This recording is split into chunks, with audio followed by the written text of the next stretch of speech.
Hey, it's DaltonWade from DaltonWade Real Estate Group, and today I'm joined with Clarence, special guest speaker, Amy, who's holding the phone. Come on, Amy, there you go. Jan, who's got her pin on. Lisa, Aaron, Rob, Bill, and Kinga. So today we're going to talk a little bit about, Clarence is going to do most of the talking. She joined me probably about 15 months ago. Through Jan as a referral. Jan actually met her at an open house, and then, that's why open houses are good. As I said, she joined about 15 months ago, had a, good first year. I think she had done 16 transactions, and then we did a, kind of an interview back in December in terms of kind of what she was doing and how it was going, and, we're here today to kind of, update that. So, in the first, 3.5 months, she's had 11 closings. She's got 8 properties under agreement, and is working with, 6 buyers. So, with that, maybe Clarence can, tell how some of her secrets in terms of how she's been so productive. Okay. All right. So I went through the ones that I've closed and had, and I sent Phil the sheet. I don't know if I kind of summarized where they were coming from, where her activity was coming from, and it's interesting. So 6 of the deals, and this is the stuff that she's closed and has under agreement. So 6 came from what I'm calling Zillow current, meaning she got that lead and she converted it within relatively short order. She'll talk a little bit about what she does in that regard.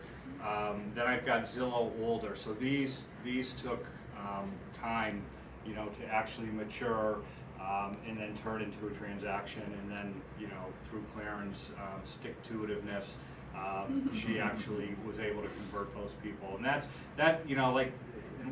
and then one came from a referral from her lender, so she got 1 deal out of her lender, and then she got 7 transactions from her sphere of influence. So, and that would be past clients, friends, and then she got 1 off somebody calling on one of her signs. So, and so I think the older ones and the sphere of influence are a little more interesting in that, and again, the sphere of influence piece, as you start to get more and more deals that happen for you, more and more of them become sort of your sphere of influence, because you get, like, Lisa has 1 client that it's now a family of clients. Like, there's 4 or 5 of them, and now they are all buying real estate through her. So just and that actually was a Zillow lead initially. So on a foreclosure. On a foreclosure.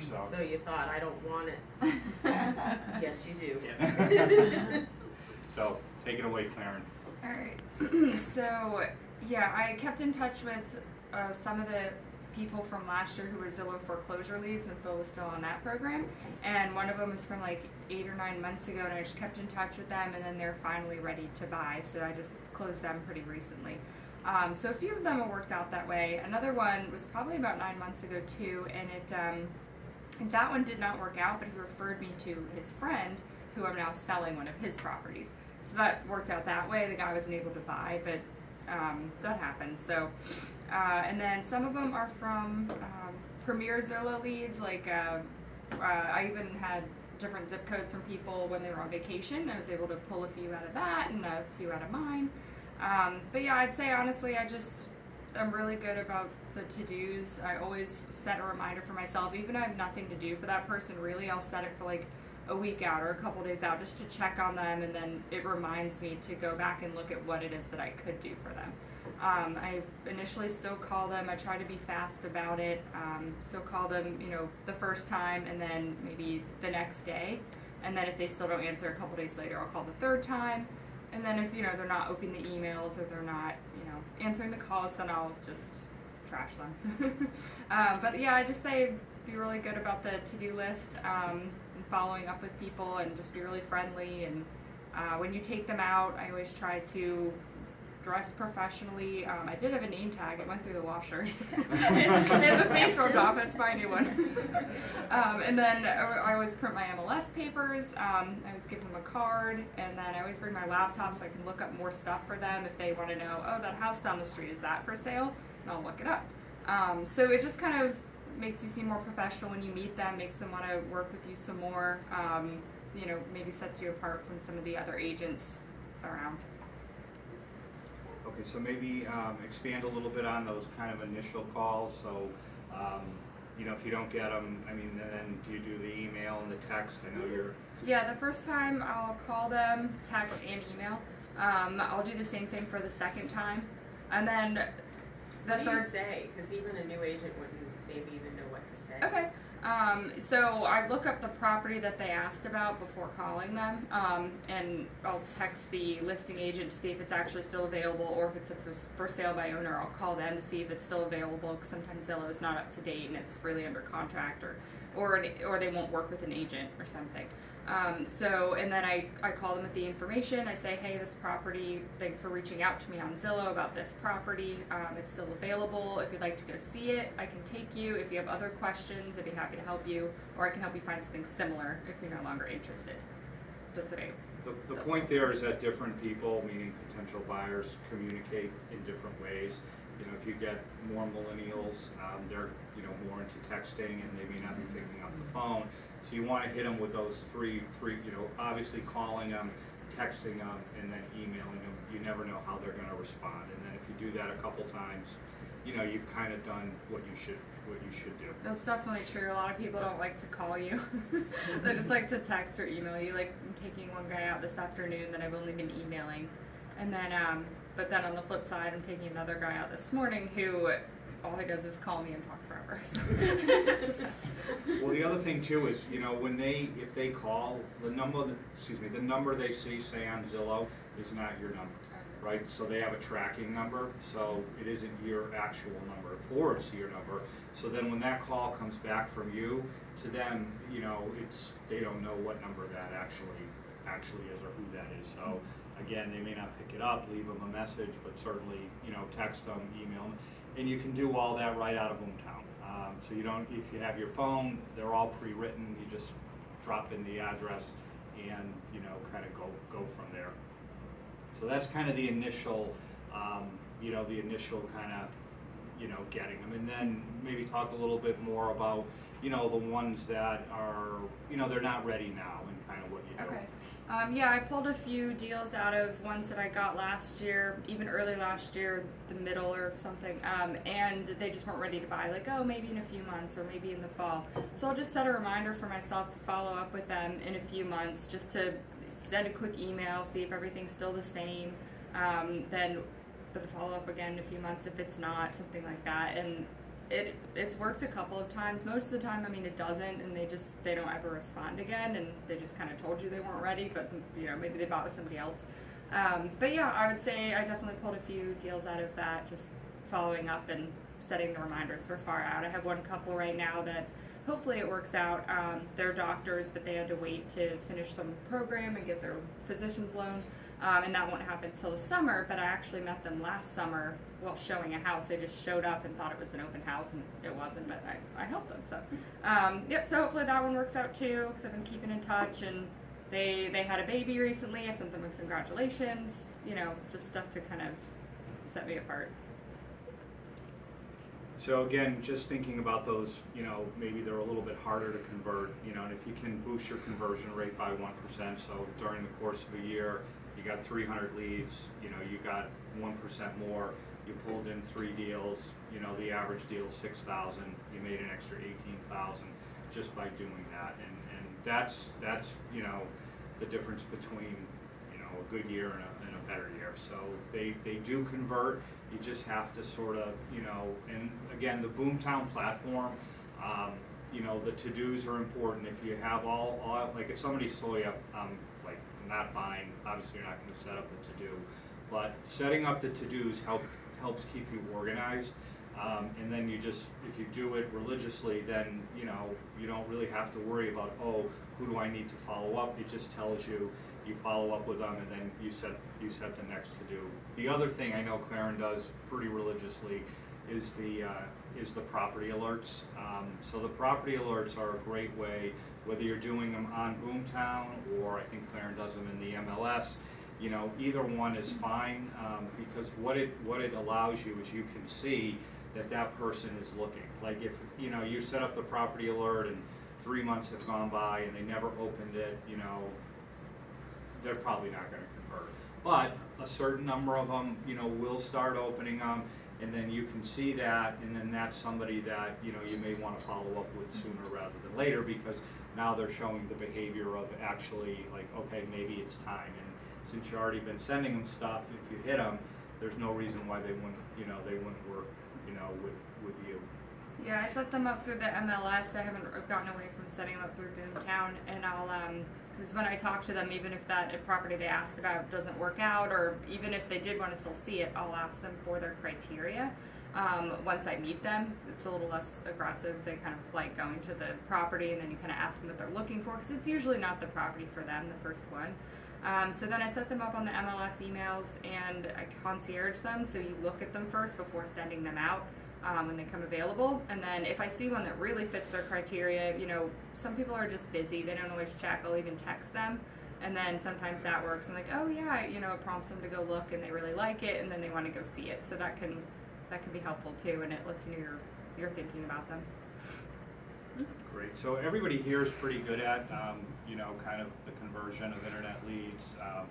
So maybe, I don't know if anybody has anything that they do, you know, that we haven't really touched upon, you know, that might help, you know, might help everybody. Jan? Well, the only thing that I would say is that I keep people in my portal for actually a really long time. And I probably have gotten about 4 closings from people that have been in there for like 6-9 months. So I don't trash mine. I just keep them there. Because what happens is, I've seen, is that even though you never spoke with the person, they never answered their phone, you can see when they go in their portal. And then once I see, oh, this person was in their portal, although I've been emailing them, I've been setting them up on a drip campaign, then once they do go into their portal, I'll send them something else like right away. And so then basically, if you stay in front of them, if you delete them, you know, and they reach out to another agent, then you kind of just lost that deal. But if you just keep them in there, I mean, why not keep them in there? Because sometimes people just aren't ready, and they look very early sometimes, like a year out, they're just browsing, they're excited about the possibility of buying a house. So anyway, so I keep mine in there forever, and then I go in, you know, maybe close to a year, then I'll delete them, because if they're ready in like 9 or 10 months, who are they gonna, you know, reach out to? The realtor that's constantly been in touch with them, sending them stuff over the last year. So that has worked for me. Like I said, I've got about 4 closings out of that. Then the other thing that I do is I do the same thing, call, text, and email, and I text them right away if they don't answer their phone. And I also ask them if they want to go see the property in the subject line of the initial email and in their text, because usually if they don't answer the phone, they'll text me back. So That's a good that one. has worked for me. So you put the property right in the... Yeah, in the MLS, when I set them up in the MLS, and in the subject line, when you're sending them the property, I put property you inquired about, ... would you like to go see? I put my name and my phone number, so they know exactly who I am, and then I shoot them a text, because now they see my phone number, and now I'm texting them and say, hey, you just reached out to me. And I've gotten a few like that, where they didn't answer the phone, but they'll text you back, or at least they'll respond to your email. And I'll say, what's a good time for you to go out? I'm trying to get them out. Yeah, again, I mean, that's great. And again, sort of, if you think about in terms of like, you know, like the sales cycle, right? So you get the lead, you got to meet them. Right. Like, you got to meet them. Like that, you know, because your probability of success goes way up once you've met them, right? So, you know, whatever, not everybody converts that you meet, but, you know, Right. nobody converts that you don't meet. Right. So Lisa, do you have any tips or? I think probably the only thing that I do that hasn't been mentioned is if somebody doesn't live here, I'll videotape properties for them. So I'll take the iPad and I'll go out and I'll take a video, I'll preview basically, and I've gotten a few people that way. Aaron? Well, kind of just to follow up with what you're saying, I think it's really important to create that relationship. So, you know, I've talked with other realtors, and they talk about, you know, not connecting with people unless they're spending a certain amount. I connect with anyone and everyone. I was telling Phil I helped someone buy a $30,000 condo the other day, and then out of that I got a $625,000 listing. So it's about meeting them. I never give up on a lead. I keep those auto emails going to them. They think that you're sitting there looking Right. for properties. I never tell them it's like automatic. I let them think that you know, I'm working hard for them all the time. So Rob or Bill, Kinga? We're too new. Yeah, but I think a combination of everything. The most important thing is just to implement all the tools that you have, just to keep in touch, so they know you're there. Most definitely. I mean, I think that's, you know, we'll kind of wrap it up now. Any questions in Periscope land? Okay. So just to summarize, kind of playing off on what Bill said, I mean, I think again, and I think this is what Claren, you know, does extremely well, is the execution, right? So it's executing. And again, it doesn't take long.